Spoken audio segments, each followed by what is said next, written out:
This is a rose. It had blooms on it up until the frost, and then it died back. It looks like there's a lot of wind burn. I didn't cover this at all. A lot of freeze burn, wind burn, but you can see, I think because it was in a pot, pretty protected. There's a lot of green in there. Green all the way up, even to these beginning stems.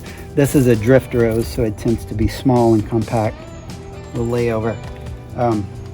Once it's time, then I will start selectively pruning and thinning it back.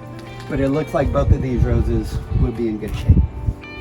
This here is a bamboo muhly grass. Muhleys are native to the area. These are adapted to the Austin area. It's not a bamboo, very light fronds that have bamboo-like quality to them. Some of these look like they've died back, but good news is, see green almost all the way, a third up, maybe even more. So it looks like just the hairy part of the muhly died back. So once it's safe to do so, I will probably just cut these back, maybe down to a third, down to here, and then let them flush back out. This plant, this tree behind me, is a loquat, Japanese loquat.